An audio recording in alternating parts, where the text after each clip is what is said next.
Nietzsche, vous parlez sans cesse de la volonté de puissance et de la transcendance de soi, mais je suis l'exemple même de ce que vous semblez prôner. J'ai conquis l'Asie, j'ai étendu mon empire au-delà des limites de l'imaginaire. La grandeur, c'est d'agir, de soumettre le monde à sa volonté. La véritable liberté, c'est d'être maître de son destin, comme je le suis, et de marquer l'histoire par ses exploits. Ah, Alexandre, vous vous trompez.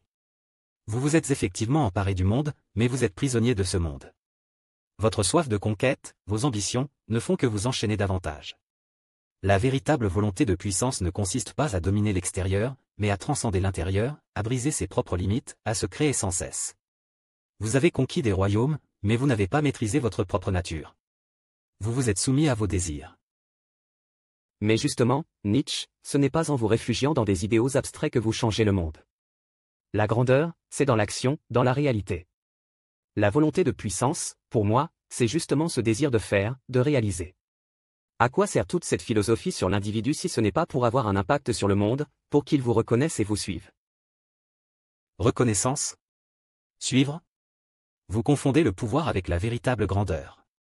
Vous êtes esclave de votre volonté de conquête, comme d'autres le sont de leur désir de pouvoir. Vous ne comprenez pas que la vraie liberté et la véritable puissance viennent de l'indépendance intérieure. Vous avez conquis des terres, mais vous êtes toujours sous l'emprise des désirs extérieurs, de la reconnaissance des autres. La grandeur authentique est celle qui se dépasse soi-même, celle qui crée de nouvelles valeurs au lieu de se contenter de celles imposées par la société. Vous parlez de valeurs et de création, mais vous êtes déconnecté de la réalité. Les valeurs sont celles que nous imposons au monde, celles que les plus forts façonnent. Vous ne pouvez pas exister dans l'ombre de vos idéaux et vous attendre à changer le monde. Je suis un homme d'action, j'ai façonné l'histoire de mes mains. Qu'avez-vous fait, à part philosopher? J'ai fait ce que vous ne comprenez pas, Alexandre, je me suis créé moi-même. Le véritable homme de puissance, celui qui transcende le monde, est celui qui forge sa propre essence, ses propres valeurs. Vous êtes peut-être un conquérant, mais vous êtes prisonnier de la vision du monde que vous avez hérité. La volonté de puissance ne consiste pas à écraser les autres, mais à s'élever au-dessus de soi-même, à se libérer de toutes les chaînes imposées par la société et la culture. Votre empire est une illusion, comme la civilisation elle-même. Vous semblez ignorer la réalité de la guerre et de la politique, Nietzsche.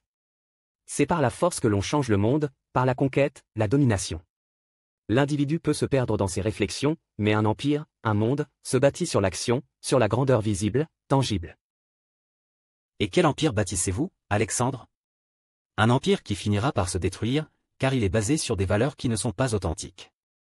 Un empire de domination, mais sans âme. La vraie puissance est celle qui se transcende, qui impose ses propres lois, et non celle que l'on reçoit du monde.